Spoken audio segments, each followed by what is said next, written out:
Hello everybody. Happy Thursday. Back for another Thirsty Thursday. But we're drinking wine. So today we're going to be making the Island Mist kit, and the flavor is peach raspberry lemonade. But before we do that, we have this bottle of Island Mist here. It's a winter sangria, which is a different kit than what we're making today, but it's the bottle we had. So we're gonna go ahead and open it.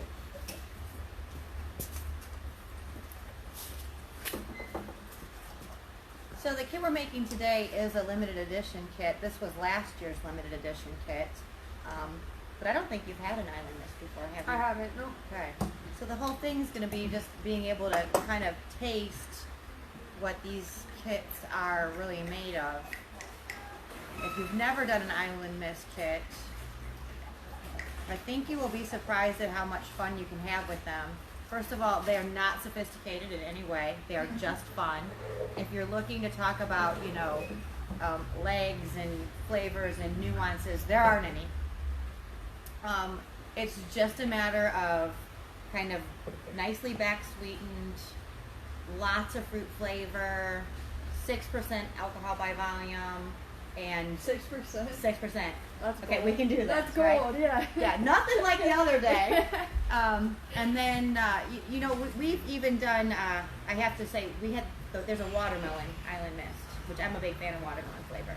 And my sisters and I took a watermelon out at my parents' house, hollowed it out, and put a tap in it, and poured the Island Mist watermelon in it. That's crazy. That's and then awesome, drank it at the pool all day long. You would not do that with a fancy wine, but this one screams for fun. Yeah. Okay, this is my type of wine. Okay, yeah. Oh, and Sonic Ice. Yeah, with this. Oh, like perfect the slushy. Yes. Ice cool. matters.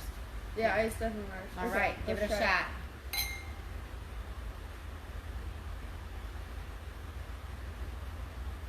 That's really good. Fruit juice. Yeah. It's like, you could drink this and you'd be like, oh, like there's not even any alcohol, and then you could get in trouble real quick. Absolutely.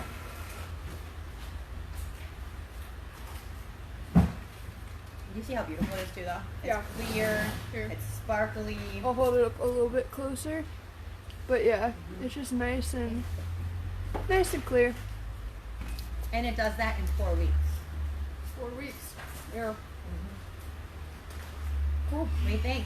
I like it. Easy. I think it's good. Easy peasy. Okay. Yeah. I always liked it because when I came in here, I thought the branding was really fun. Like, it's just like fruity and fun and good. And it should be, because it's just not a serious wine. We're not very serious in general. True. So, just to touch on that though, our normal line, I think there's something like 15 flavors. We do have 3 of the limited edition left.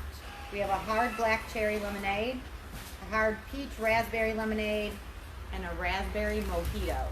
That raspberry mojito is amazing. I love mojitos. Well, we have fewer of those left than the other 2, but we still have some. You better get those mojito kits before I do, because I want to snack. Well, once you realize how easy this is. Yeah. And then I don't know if you checked on the price, but we're running them on our website for $79.99. If you do the math, now I usually get about 28 bottles, but let's say you only got 25 bottles out of your batch. That's $2.87 a bottle. Yeah. That's crazy. Deal. Yeah. So if you want a lot of wine for like a very, very, very low price, this is what you want to get. All right, you want to unbox? Yep, let's unbox it. All right, so I'm gonna actually grab the camera and flip it around here so that you guys can kind of see what I'm doing a little bit closer. But the front of the box is going to look like this. It says the flavor there. And then when you pull it out, first off, you're going to have your juice bag. Actually, this is your flavoring. Oh, is it? Oh, yeah, that's the flavor. This is your back flavoring. So this is what you're going to use later in the process, and this is going to add all the fruit. So this will add your peach raspberry flavor to it. So this is your back sweetening. Okay, cool. So I kind of knew what I was talking about there. Because it's a limited edition, you get these cool labels, which if you look how they look on the bottles, they're so cool. I literally, I would buy this in a store, thinking it that looks professional. Yeah, it looks professional. Yeah. So that's a perk of getting the limited edition. Then you're going to have this packet here. Now, I already opened this packet and looked at the instructions just to be prepared, but that's where your instructions would be. You're going to have your chitosan, which is the clearing agent. Yeah, you're doing okay, it. You got cool. this. Yeah. Your clearing agent. You're going to have yeast. What do the numbers mean anything? It's just like a different strain. It's a different strain, so it's EC1118. EC1118 is comparable to a champagne yeast, just a hard-working, good yeast. Okay, cool. So you're gonna have a hard-working, good yeast. And then you have sulfite/sorbate. I don't quite remember what this part So does. that's going to be the stabilizer, and it's going to stop the fermentation. Okay. And then the bentonite, which is one of the first steps of the process, if I remember correctly. You are right. And this stuff, you'll kind of see when we mix it in, but sometimes it doesn't mix all the way, which is completely normal. But that was one thing when I was making wine for the first time that I was like, did I do this wrong? You didn't do it wrong. You're fine. And then Kisasol is the next thing, which is also a part of the... It works with the clarifying agent. So these two things kind of go together. All right, I'm going to set you guys back up.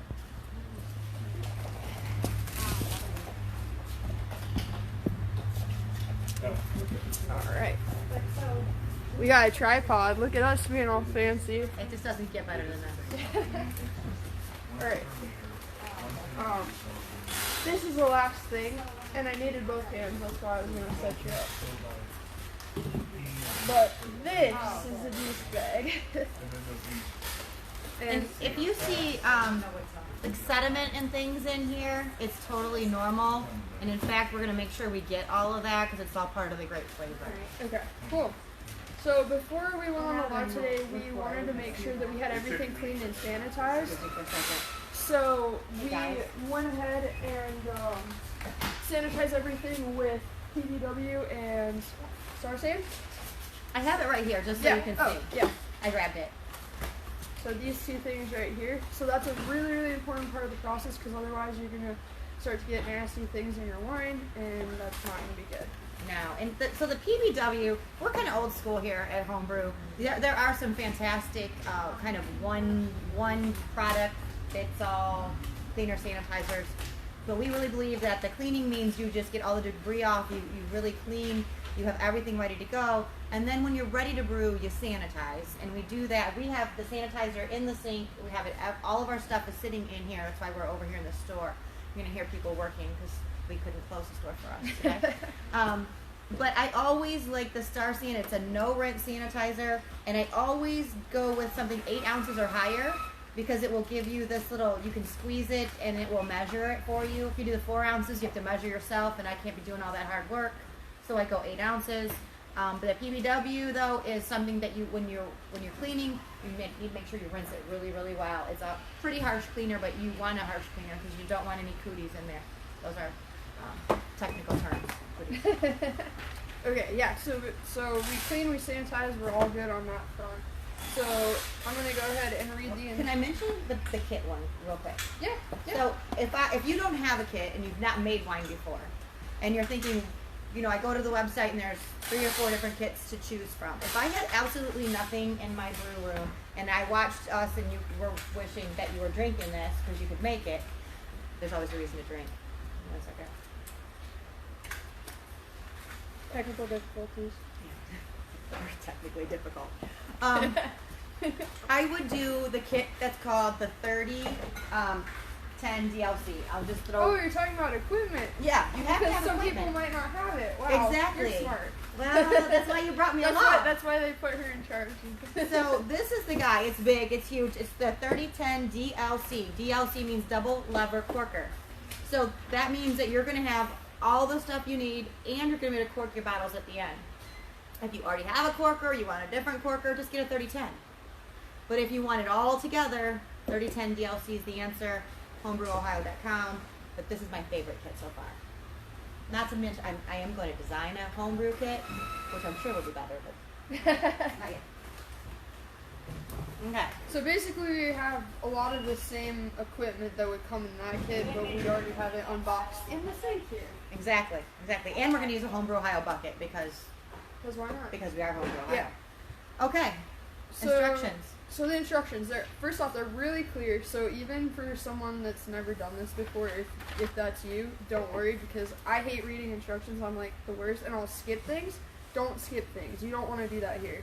But they are very clear about what you have to do. So there's basically going to be 5 different days, and this is day 1. So we'll only be doing part of the instructions here. But this step is called the primary fermentation. So first off, it says to clean and sanitize all the equipment to be used, and you can bring all the kit components up to room temperature. And then you were saying something about the water, how you can put it in a head pack to bring it up to room temperature. Right. Right. We're going to cheat a little bit. We have bottled water because our staff in the warehouse, we have water. So we just have like the 5-gallon Culligan or whatever it's called. So we're going to use that. But you don't have to use that. As long as your water at home is good drinking water, it's not hard, it doesn't have anything that would be really unusual, but you could just really drink it, it's palatable, it's fine. I would say grab a container. We used to use, or we still sometimes use, it's called a 5-gallon head pack. And we would, the night before we're going to make wine, we would fill it up with water, leave it out here where we're going to brew so it's room temperature, let it sit, let it settle, so that way you have anything that can evaporate, you get out of it, and have it be perfectly ready to go. 24 hours sitting is fine. Or you can cheat like we are today. Up to you. Alright, so the first step is to pour 2 liters of hot tap water into the bottom of the primary fermenter and stir in the bentonite. So basically your primary fermenter is just going to be the bucket for anyone. But you know what, I'm going to do it in here so you can see it. Yeah, it's fine. I'll just kind of hold it then, I guess. Now, if your water is super hot, you can use just hot tap water for this. If your water, like I know when I had young kids at home, I kept the hot water tank where it wasn't going to scald them. So my hot water wouldn't have been hot enough, and I would have just thrown a little bit of water in the microwave or in a kettle. Here, it is burn your hands off hot, so we're in good shape.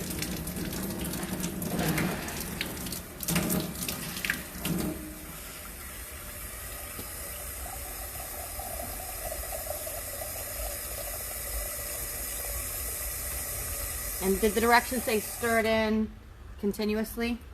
They said it says stir. It just says stir in and mix well. Okay, so what I would also tell you to do is stir it while you're putting it in, because you'll get real clumpy. Okay? It's bentonite. It's clay. Yeah. It's going to help later in the clarifying process.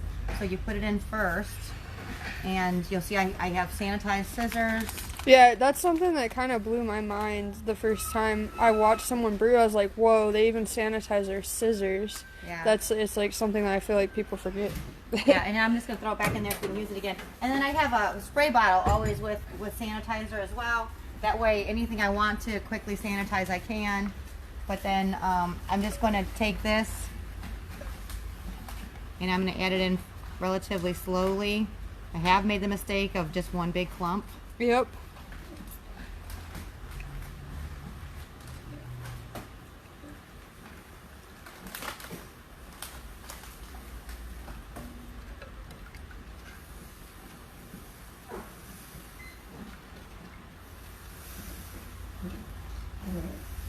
Who would have ever thought that you put clay in wine?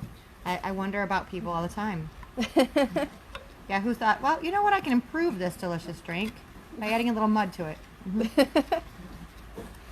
Yeah, and at this point it feels a little gritty. You can see it on the spoon. It's correct. It's fine.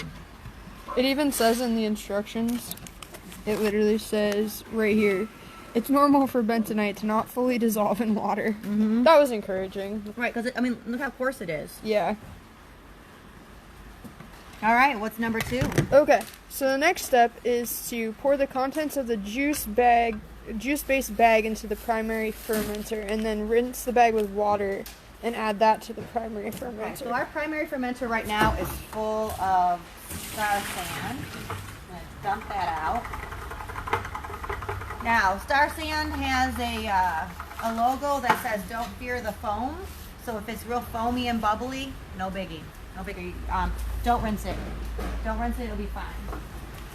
So then this is our juice bag that I was talking about earlier. You can hear the rain on this metal roof. I know, it's really loud. Kind of like it. Alright, so I'm going to put this inside. This will be fun because these caps are always like a hit or miss as far as if they open. I'm going to show you a trick. Do you have a secret trick? I have a trick. Oh, she has a secret I trick. have a trick. Now, I can tell you that we don't have this trick on our website right now, but we are working on getting it. You're going to want it. I can't sell it to you. In fact, I hide this, but we will have it eventually. It's this fancy little trick. Dang, look at that. This is made for it. Made for not only pulling these off, but you can use it to help you pull the bucket lids off, because Look I at can't do that either. Okay, watch how seamless this is going to we'll be. see if I, now I'll probably not be able to do it so easy. But Knock the wine over. yeah. That's my biggest concern. Oh, look at that. I feel like, have you ever seen the sunglasses? Like people put sunglasses and then they go, yeah. I feel like that's what you should have. All right. Pouring it in the fermenter. On top of that bentonite and water combination that we just did. I turned the camera around so you can't see how much of this wine I'm drinking. Perfection.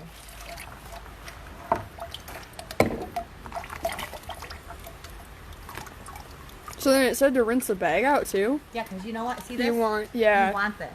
You want all of that. That probably helps the original gravity be exactly what it needs to be too. Important. So I'm going to take a little bit more hot water and put it in here and kind of Set you guys down again for a sec. Is it raining where you live? Because it has been raining here nonstop. Okay, so shake it around a little bit, get all those pieces, parts. See how clean it's getting.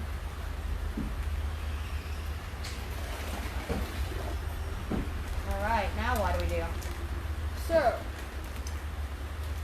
the next step is to top the fermenter up with good quality cool drinking water. So you want to top it up to the 6-gallon mark. Okay, so this is where I hedge my bet. I'm probably more cautious than I need to be, but I don't top it up all the way because I can put more water in, but I can't take water out. And so what I do is I go almost to the fill line, I take my gravity reading, that way if I need to add it, I can, but I don't have to panic a little bit. Yeah. Okay. Okay? So, You need more? I need more. So the other thing is, this is a 7.9-gallon fermenting bucket, but you're going to see that it only shows increments up to 5 gallons. It is 7.9, and what we're going to do is we're going to go to this ridge on the inside as the fill line. okay. So that's the 6. And the reason for it being 7.9 is you just need a little bit of head space during fermentation so you don't blow the top off. Like I just did. And there we go. All right, I'm going to move your wine over here. Yeah, that's probably a good idea. All right, and then I would say go to about here as a fill line, and we'll take a gravity reading at that point. Oh wait, this has a handle. Yep, that's okay.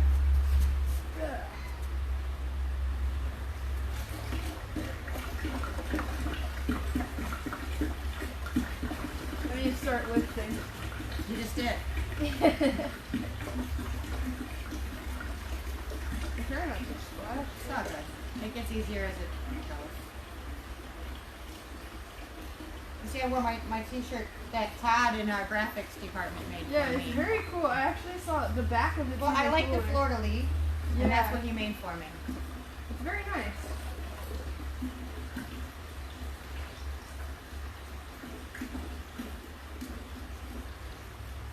I would not recommend doing this by yourself. Well, it's always more fun if you're drinking and you have a helper. Right. Whoa.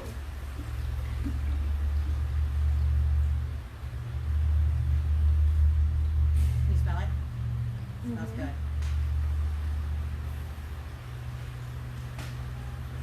Now you're just making me want it to be summertime so we can drink it out of a watermelon. I know, it was so fun. That sounds really fun. My friend and I one time got a watermelon from Walmart, and at Walmart we took it to the deli and asked them to cut it in half, like so we could eat it on the way home. It was the And best. they did? Yeah, they did. Alright. Is that, should I go more or? Go a little bit more. Okay. Alright, you want to check the gravity now? Yeah. Alright, you want to show everybody the fill line?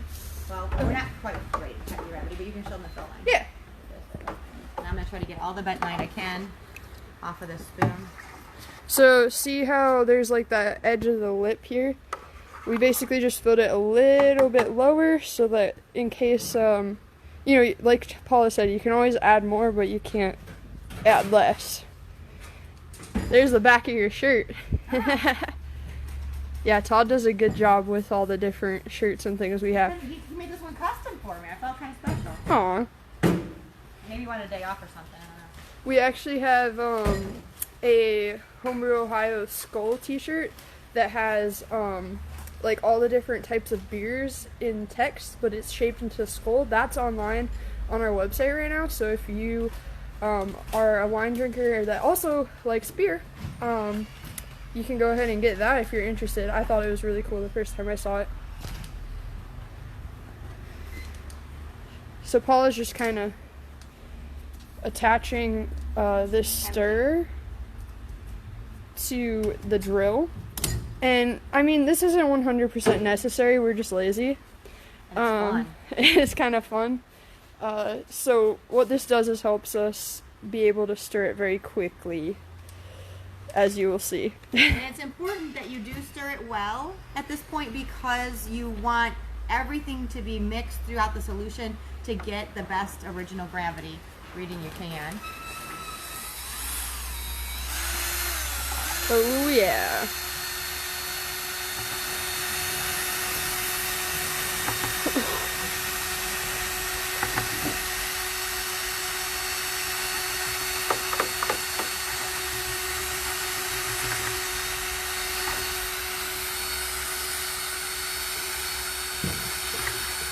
Now this is also how what we would use to degas, and that's in what, step 3 or 4? Yeah.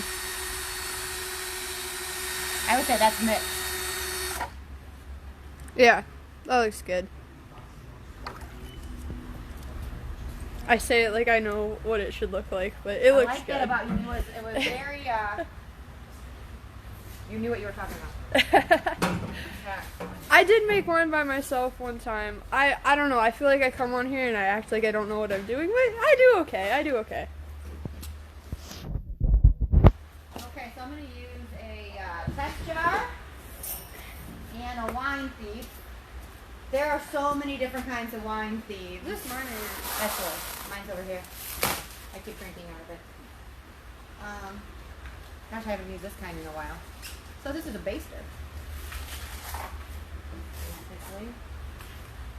So she's just taking the wine out of the fermenter and putting it into the test tube. Is that what they're called? Test tubes? Hydrometer test jar. Yeah, it just felt very sciencey for a second. It is science. It is science. And then what we'll do is we'll take the hydrometer, drop that bad boy in there, and get the original gravity, which is going to tell us if our wine is where it's supposed to be. So, What is it supposed to be? it's supposed to be this, right? Day 1. Yeah. Okay. 0.05. Yeah, 1.050 to 1.060. Okay, so you see we've got 1. We've got 1.1. We want Wait, should I show 1.0, them? right? Let's see. So this is our hydrometer. Okay, you see where we are? Yep. Okay, so we go all the way from 0.990, and now you're at 1.1, and it keeps going down. So let's check it out. You ready? Yep. I'm gonna overflow. I know. I do this every time I move this stuff out of the way. Here, I'll And move the ready? instructions. 1, 2, 3. Yeah. We're gonna overflow. Okay, now you see it said 60 or 5. You see where it is? Yeah. So it's a little bit high, right? Just a tiny bit high. But that's because we didn't put as much water as we could in. Oh. So we can put a little water in and it will be perfect. Boom. That's how you do it. Because we don't mess around. All right.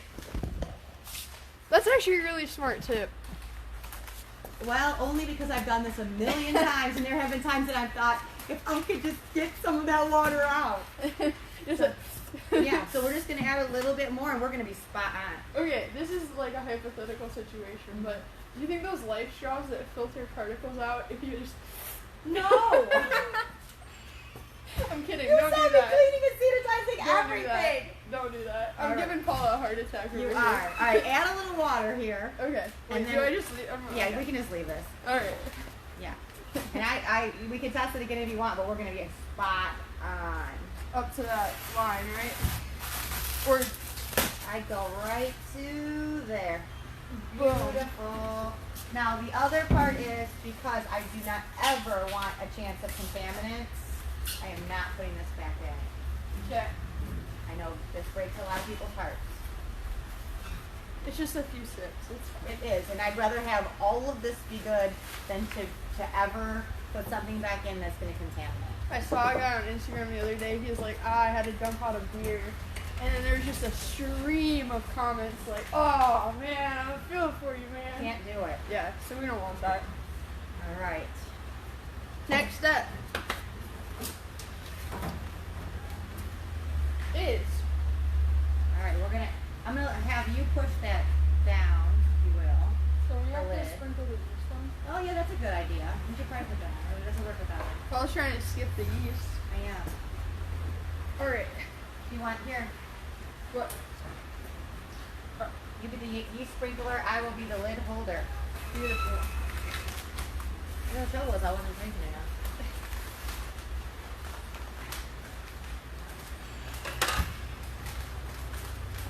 Yeah, that'd be kind of awkward to just leave it.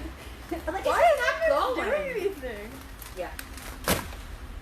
And the nice thing is you don't have to rehydrate the yeast. You just sprinkle it on top. It will hydrate itself. I really love the way, wait, I want to show everybody the way that this looks. I don't know if it's just me, but that looks so cool. And it's so cool how it can, like, change it into wine. That should not work.